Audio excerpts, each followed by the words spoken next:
Almost. Almost there. And I think we are. Yes. All right, ladies and gentlemen, good evening. We are live from Jerusalem. Yes. So, my friends watching at the Nation of Israel, those who will be watching on YouTube when this is posted, welcome, welcome. And tonight is a very special night, as you can see. If you can see it, can you see it? So, tonight we have a wine from the Golan Heights, and it is a wine that is not normally made and consumed in the land of Israel. The wine that I'm talking about is Pinot Noir. Why? You may be asking yourself, Tzvi, I don't understand. Israel makes great wine, but why would they not make so much Pinot Noir? And why would we not consume Pinot Noir in this great land? The reason is that Pinot Noir, it is a grape that needs a particular climate, a particular terroir, a particular air, and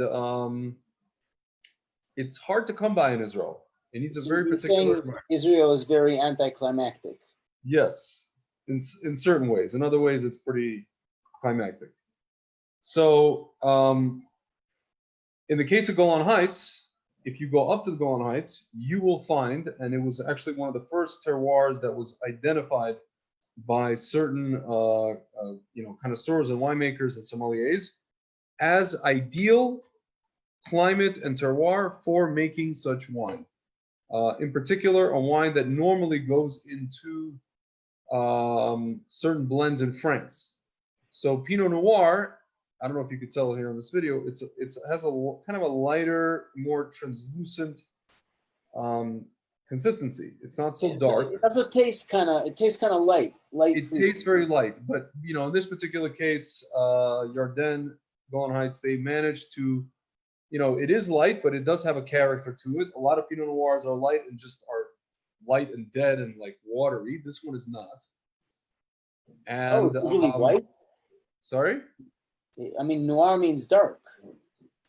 No, this is a red grape. It's a red grape. I thought you said it's usually light. I thought you meant. No, I said it is. It's usually when you have Pinot Noir in general. Like some wineries, if they don't hit the mark, if they don't knock it out of the park, usually it could taste very watery. You really need to know what you're doing when you're making Pinot Noir, and Golan Heights. They really know what they're doing with the stuff. Not a lot of wineries make it. There's another winery. It used to be called Livni. Now it's called something else, a name that I can't even pronounce. So they produce actually Pinot Noir in the Hebron area, which is interesting. Which I guess they found some kind of area or nook where you can actually grow these grapes and properly harvest them and all these kind of things. So let's give it a whirl. I already said a bracha. I don't know about you. Me too. Okay. Oh, okay. This wine has been blessed. The trees have been blessed. Yes, it's interesting. When you hold your cup. Yeah, the background it vanishes. Yeah, it blends into the ancient stones. Yeah, that's because it's transparent. That's so weird. Yes. Wow. So l'chaim, it's Elul, Kings in the Field. It's a harvest, and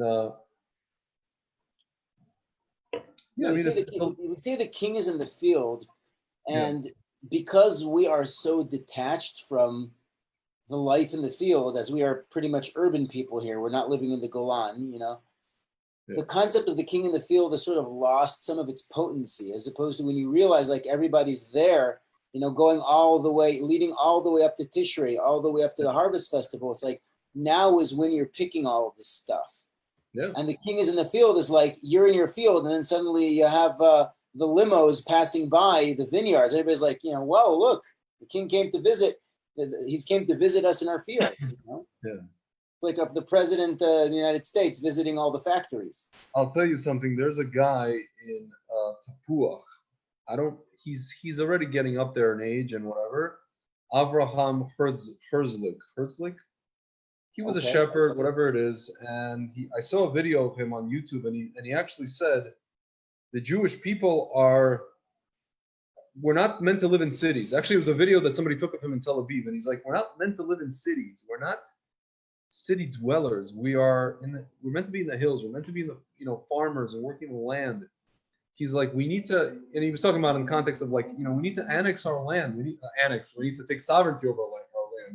We need to build more. We need to expand. We need to have kids. We need to, families, rural, none of this city bunched up in city stuff, and he was actually talking to like New York Jews, he's like, you guys in Manhattan, with your whatever, bagels and lox and all that stuff, restaurants, but you're packed, you're going to your Broadway shows and you're like in a concrete jungle. It's funny that we have we're watching what's going on with New York and COVID, and New York looks like it's in you're looking at the movie like Vanilla Sky, open your eyes. You run outside and there's nobody in the street. I mean, that was the opening scene. Now it's like. So speaking of getting together, speaking of community and getting bunched up, what a lot of people don't know, and we just had this whole sovereignty, or not sovereignty, but kind of a declaration by President Trump that basically America recognizes that the Golan Heights belongs to Israel, and people are just like, well, it's occupied and we took it from Syria and this and that. What most people don't know is if you go to the Golan Heights, all over the place, you'll find Jewish stuff. Primarily, you'll find synagogues, ancient synagogues. So talk to us about that. I will. In order to do that, what I'm going to do, give me just a moment. First of all, look at the picture behind me. What you're looking at behind me is the very famously newly reconstructed, renovated El Kanatir, which means the mother of arches. And the reason it's called that is because there's a lot of arches there. Yes. And that's in the Golan. It just recently opened to the public. And I have been writing a paper specifically about, not really a paper, actually a PowerPoint presentation about the ancient synagogue. And a lot of the ancient synagogues were actually concentrated in the Golan Heights. So I'm sharing my screen and I hope everybody can see it. And what I'm going to do is just show you a few things which are relevant to the ancient synagogue. Now, after the Great Revolt, and especially after the Bar Kokhba Revolt, the Jewish community was focused in the Galilee, right? In the Golan and the Galilee, basically in the north, away from Judea, which really suffered some tremendous hits, and the Romans were worried about Jews being there. Jews, in fact, were banned from Jerusalem until the 8th century, until the 7th century, until the Muslims conquered Israel. So, a lot of synagogues are in the Golan and in the Galil, and it's actually the typical synagogue is called the Galilean Synagogue. We're not going to get into all that. So a reconstruction of the synagogues, you can see, is from Chorvat Shema, but there's dozens and dozens and dozens of these. And I just want to show some interesting things which will connect to the picture I'm going to see. So the most famous structure of a synagogue, which actually lasted in a certain way to many of the fancier synagogues around the world, is called the Basilica, which is kind of a public structure taken from the Greek world, where you're out there in public in the marketplace and people gather and have meetings in some kind of courtyard with pillars and arches. Like if you go to the Cardo in the old city, there's all the marketplace with all the pillars. So it's kind of like something like that in this closed space where people sitting around. And a lot of the synagogues sort of adopted this. And so just from an aerial view, looking at the architecture of just a selection of some of the earlier synagogues from the top left is Susia, which we went there for a wedding, and we're going there again next week to the Dremier winery. They're having an event, right? I have a question. Yeah. Yes. I notice I'm reading over here, and it's interesting because it falls in line with maybe, what is it, next week's Parsha is Ki Tavo? Yes. I think. So yeah. I'm reading on the bottom here, it says, indeed, most synagogues face Jerusalem. Conversely, most Samaritan synagogues face Mount Gerizim. Why did they face Mount Gerizim? Because the Samaritans actually hold that the Torah, the 5 books of Moses, are a closed unit. And everything that you need to know is in there. And everything that's after that, they have their own stories, but they don't have Nevi'im and Ketuvim. They don't have Tanakh. And what they say is that in Parashat Re'eh, which we just read a few weeks ago, where it says, when you come into the land of Israel and you go El HaMakom Asher Yivchar Hashem L'Shaken Shmo Shama, to the place which God will one day decide to reveal where it is that he has chosen that he will dwell there, right? Basically keeping it open-ended. And there's the whole question about how do we know it's Jerusalem, and did we have a tradition of Jerusalem? And Maimonides in the Moreh Nevuchim has a very beautiful explanation of why, if we had such a tradition, it wasn't revealed. Fine. They just say, listen, in Kitavo, and it's mentioned also earlier, it says, when you come into Eretz Yisrael, it says in Re'eh as well, you shall place the blessing on Mount Gerizim and the curse on Mount Eval. And it describes exactly where they are. And that's the ceremony we need to do when we come into Eretz Yisrael. And indeed, we do that with Joshua. So they say, if that is the mountain of blessing, that is the chosen place. And so they live around there and they pray towards there. Mm-hmm. And that's why there's synagogues, even in the diaspora. I mean, 95%, you're going to find the one or two odd ones that don't. It can be for structural reasons or whatever that don't face. But you also find one or two synagogues that don't face Jerusalem. It's kind of rare, but it does happen. Yeah. Interesting. So you just kind of see the commonalities of rooms with pillars and different kinds of things and mosaics and all that stuff. The bottom left is one of the earliest synagogues that we've been found. It's from Etzada, which means it was around during the time of the Second Temple. So it's really kind of cool. And I went to a website, the Kinneret Academic Institute, which really has a tremendous archive of all of these different synagogues. But there's dozens and dozens and dozens of these. I mean, I spent, a long time looking at this stuff. But just to show there's something in common with them. So a lot of these are in the Golan. Now, what I wanted to show here is a few examples of Galilean synagogues. So here's Kfar Nahum, known as Capernaum. It's a very big synagogue, which is next to a fisher's village. So they probably have the money to make something big, whereas El Kanati, which we're about to see, is actually small. So this is Capernaum, Kfar Nahum. You notice that there's no place to put the ark. They didn't have that yet. The ark was presumably in a room next door made of wood, and they would just bring it in, kind of like Masada, right? Here's another one, El Kanatil. Now look at something. You're going to see something really cool. So this is a picture I got off the internet, which shows you how you walk in the door, and then you have to turn around 180 degrees to face Jerusalem, which is really a nuisance. At a certain point, they came to the conclusion, let's just make the door behind. But they have there's actual shuls that are around today that are like that. Where you walk in and it's like Aron Kodesh is facing where you. This is a late Roman period synagogue. They're just beginning to figure out all of this stuff. Late Roman, you're talking about like 200s, 300s. Yeah, the first, second, third century. Yeah. There's a way to tell the difference between the two, but it's a broader conversation. Now this is what's called an Edicula, which is like a little shrine, which in Roman temples, Greek Roman temples, would have a god or a goddess statue in there. They adopted that structure as having a place perhaps to put the Torah, or maybe to stand and to speak to the community or whatever it was. Now this picture that I took last summer shows you that they actually modified it a little bit. See the difference? Yeah. Let's go again. Here. Oh, it's so funny. You're like. Yeah, they added to the top of that arch. They added a little shrine. So that's kind of cool. And this synagogue is from Turkey, so I'm not going to talk about this one so much. But anyway, we're going to go back to our story. But you're talking about ancient synagogues, so the Golan definitely has a lot of ancient synagogues. I was here yesterday. This is the Israel Museum, putting a church next to a synagogue, because there really is a lot of influence between one to the other, and they use the same artisans sometimes to make them, the same architect. It's kind of cool. All right, that was that. When did the concept of the synagogue, why did it come about? I mean, I understand that we basically lost the ability. We lost our temples, we lost Beit HaMikdash, and there's no more Shechina, as it were.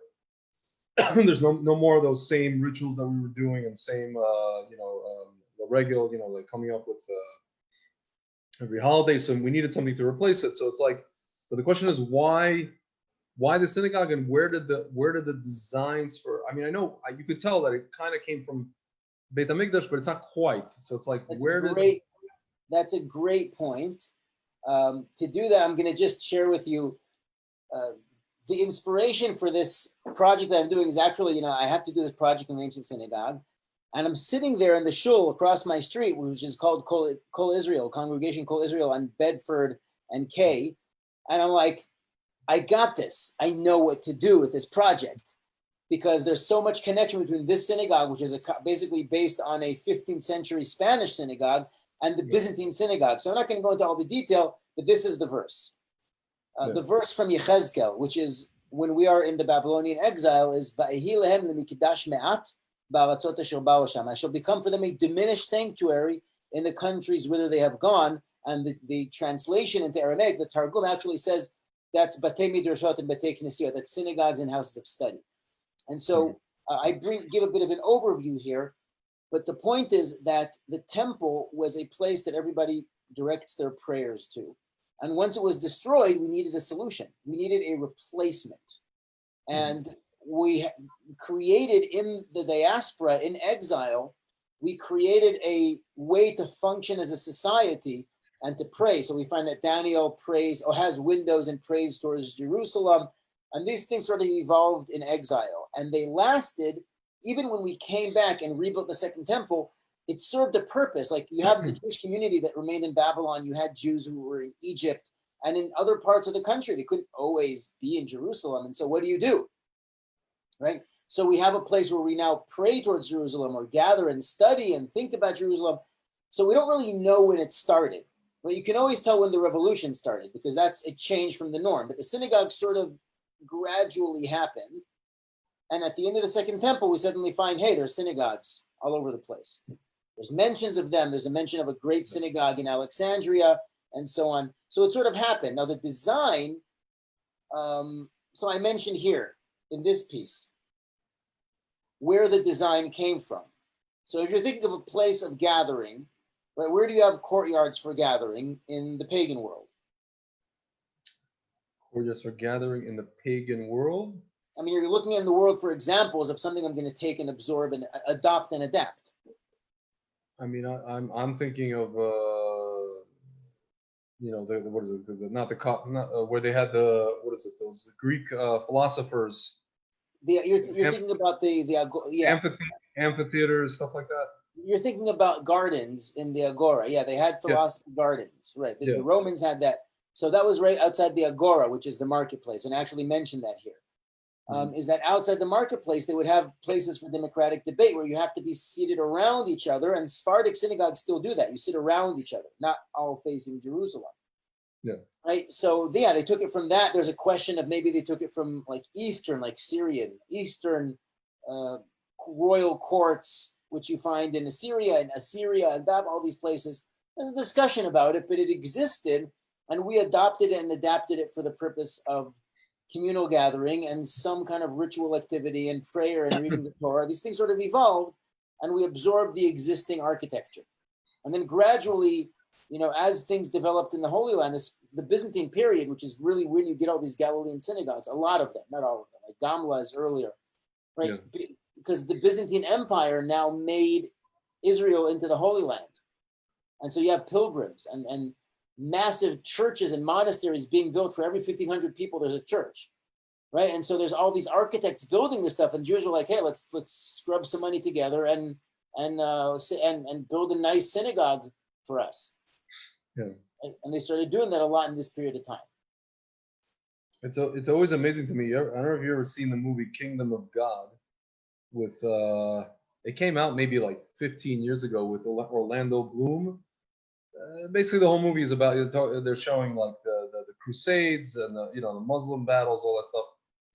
And it's amazing to me how they basically just like especially even in that movie, maybe the movie was trying to be accurate to the time period where they basically erased any, like the Jews were like a little tiny, barely mentioned afterthought in that movie. And I feel like it was just like that in history. So they probably got it historically correct.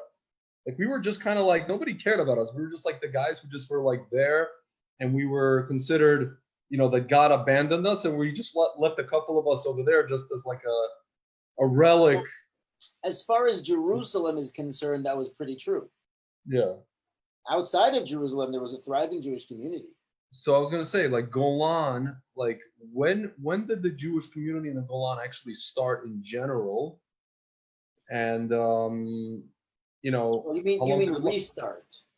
Or recent? No, but before it was, whatever, But invaded, occupied. well, the Golan, I mean, How long was have we been? settled. How long have we've been in the Golan, basically? The Golan was settled before the land of Israel was settled. Okay, The 2.5 tribes, okay. Which ones? Reuven and Gad, or Uh-huh. more like Reuven. Gad was further south, Uh-huh. and half of Menashe. So that they were in the Bashan and the Golan, which was Uh-huh. captured from Og and Sichon, right? Yeah. And that was the 2.5 tribes who had to be on the front line in order to make sure that everybody is settled before they go back, because they basically expanded what was intended to be the original borders of the land, which is kind of cool. Yeah. So we know even from Assyrian writing, but definitely from Tanakh, that Second Kings chapter 17, that the kings of Assyria, Tiglath-Pileser, Shalmaneser, Sargon, deported the 10 tribes, and the first waves actually hit the Golan, which they repopulated with their own people. So that's now in the Second Temple period, we had some people up north, but a lot of the area was very pagan, and it took like Alexander Janneus, Yanai, the husband of Shlomzion, and so on, who became strong enough to really conquer areas further north and further east, that they were able to make them more and more Jewish again. And we find in the battles of Yodfat and in Gamla and so on, I mean, yeah, they had Jewish communities there. Some of them had synagogues. So by the end of the Second Temple, when the second revolt breaks out, you have synagogues there. Yeah. So we've been there, and it's just always interesting to me that, like, we're always. It's amazing how the world. It's one thing that they can't really deny our history in Jerusalem, but it's almost like they take Golan and like occupied Golan Heights, and then just like the Syrians were there, and like it's almost like the Jews were never there, never happened. So Gornish, nothing. I'll tell you something. My father's aunt, who passed away on Yom Yerushalayim, used to call it the Syrian Heights. Yeah. And my father would say, "Would you like me to take you on a tour of Jewish synagogues in the Golan Heights?" Now, how did the Syrians get there? I mean, the Syrians. What are the Syrians if not this arbitrary line that the Sykes-Picot Agreement drew around many Arabs tribes who were living there anyway, right? So yeah, there were Arabs living there, 100%. There's no denying that Arabs lived there. They were living all over the place. I mean, you were talking about the Ottoman Empire. Okay, whatever. We just had a whole conversation about how the IDF is becoming more and more religious, and we're gonna become like the people who want to remove the Sykes-Picot line. That was a whole other conversation. There was a funny skit in Israeli. I don't know. It was like it was like I don't know. It was a funny skit where you see that the entire army is religious, and there's this one secular guy who needs special services. So while everybody else is praying, he's sitting there with some singer who's an atheist, and he's like, "We're going to contemplate nothingness." He's like, and like every time he says something, everybody's looking like, what? And they're all religious. It's just so funny. It's so funny. It's a great skit.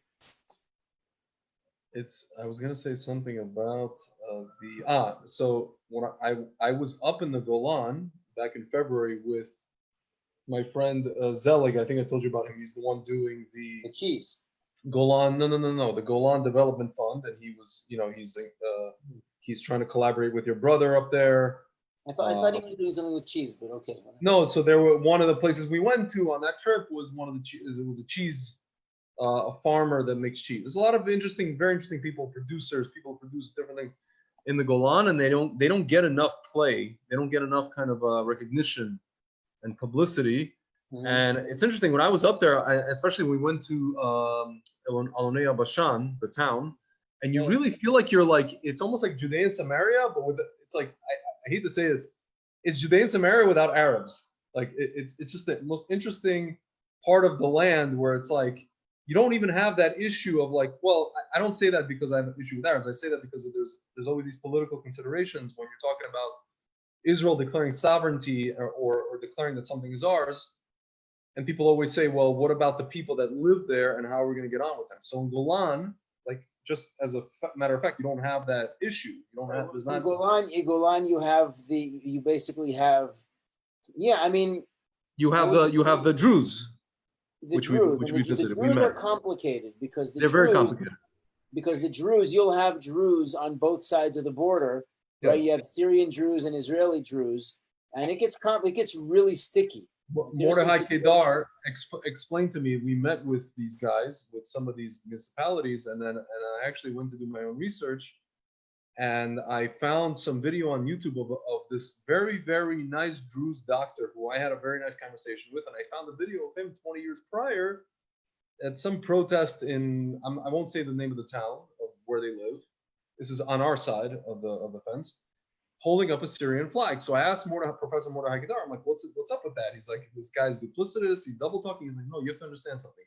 These people 20 years ago were afraid that Israel was going to give this piece of land back to Syria, and they did not want to be, absorbed as traitors. So this guy was going to hold up every Syrian flag he can get his hands on for that time being. He's like, at the end of the day, we don't know how they feel, but we know that they are loyal to whoever's in power. They have Israeli flags in their office, and they're like very nice, tea, cookies. Druze are very high-ranking officers. They're very patriotic. My parents have a house in a Druze neighborhood, which has a lot of officers. This is what in the town of what's it called? In Pekin. Yeah, it's interesting. People think that Pekin is all Druze, but it's these ancient Jewish what is it? I guess family. You said that's up there. The Sinati family has been there since the Second Temple times. Yeah, they're not Sephardi. They're not Ashkenazi. They're just kind of. No, they're just Israel. Their own. Israeli. Yeah. So what nusach? So speaking of synagogues, what liturgy? They have Eretz Israel. This is the Eretz Israel that Rabbi Bar Chaim is trying to. I mean, there's people who I even have seen a restored, shorter version of benching of Birkat Hamazon, the blessing after meal, based on a manuscript of the Yerushalmi or something. I don't know. Dan Be'eri did it. I heard him, but I don't know what's going on with that. Really, I don't know what they do. Yeah.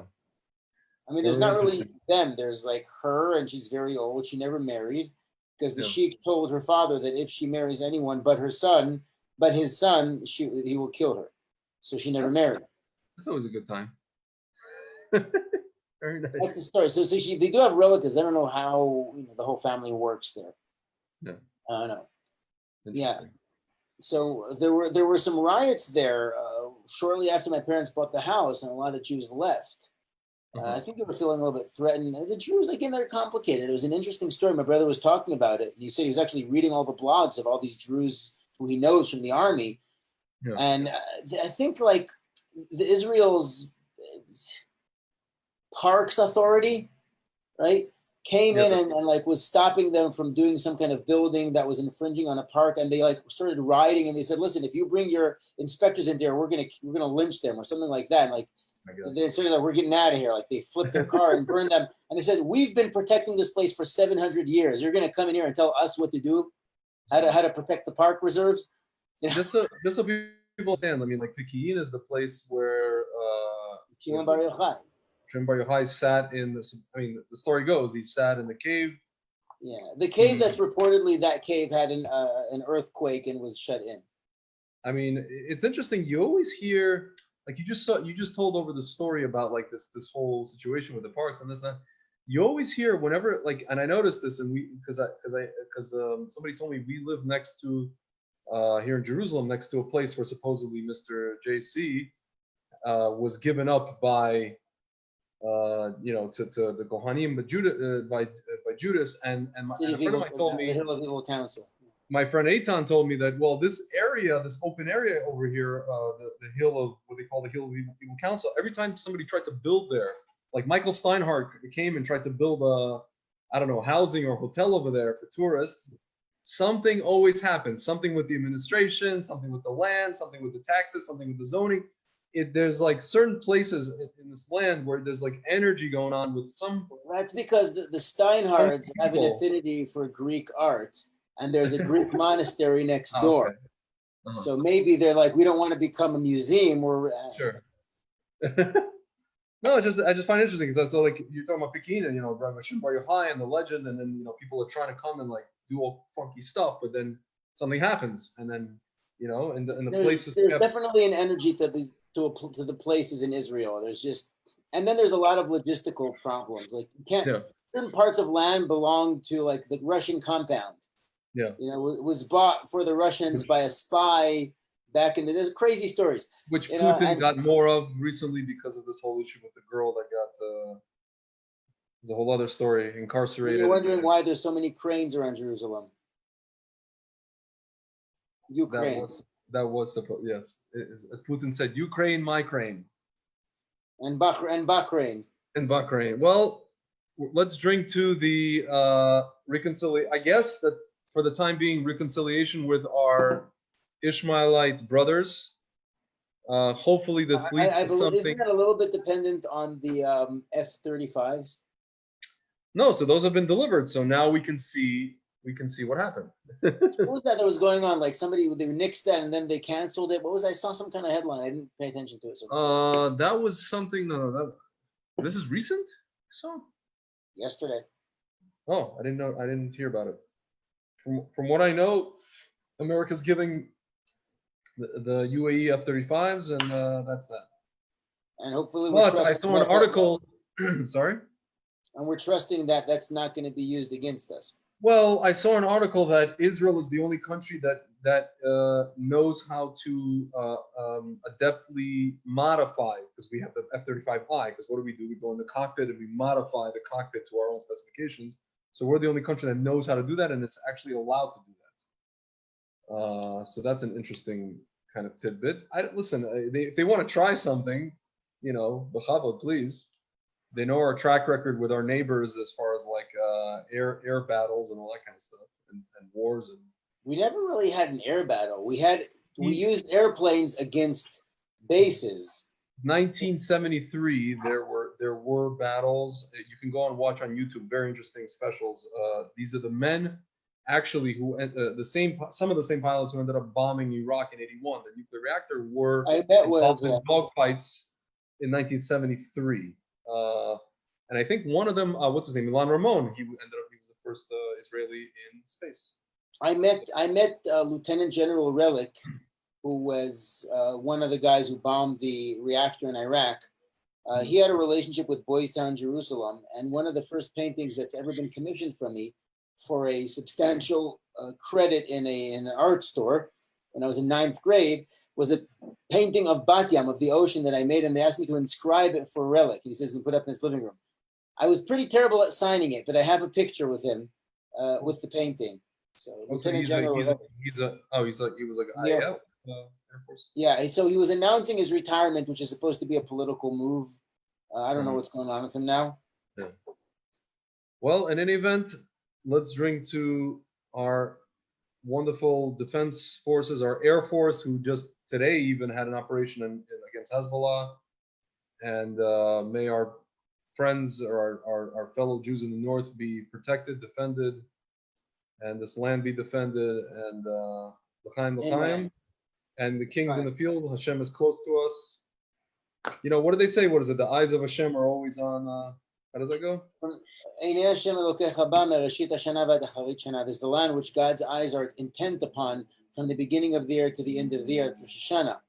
And it's interesting that the Ben Ish Chai, who was a rabbi and Kabbalist from Iraq, from Baghdad, said that the tikkun, the way to properly do the work that needs to be done spiritually on the 10 days of atonement, Aseret Yemei Teshuvah, is through eating and drinking. That's really funny. Well, l'chaim, l'chaim. I'm out of wine. This is, I'm transparently out of drink. I would say like a funny JC joke, but it's probably inappropriate here in this venue. Yes, that joke would not be good to say en masse. Yes. All right. Shabbat Shalom, everyone. Very interesting stuff. And next time we'll probably have something else from Golan. I have a Sauvignon Blanc, which should be interesting. I'm curious to taste it. I mean, hopefully we'll have some stuff to do with Susia and with Shiloh, gather some material next week. Yes, next week we are going to some events. There's going to be a musician. He actually regularly plays. His name is Eldad Zitrin. He's a very talented person. He's like a one-man, like electronic orchestra, I would like to call him. And he plays with the Ishai Rebo usually, but he's going to play by himself in Susia, in Drimia Winery, which is in Susia, which the synagogue you showed. Should be really cool, a really cool event with our friend Elad, the winemaker there. And then the following day, we're going to go to ancient Shiloh and get a tour and get a tasting and get some food, and it should be very cool. Zat Hashem. Should be a whole up and down Route 60, you know, driving around like crazy people. It's going to be fun. Yeah, Zat Hashem. All right. Yeah, and lots more where that's coming from. We have some other trips up our sleeve we're not going to tell yet. We're going to be going to several different places down south, this and that. I'm going to take you around. Old amphitheater, you'll see. In the deep south. All right. All righty. All right. Shabbat shalom.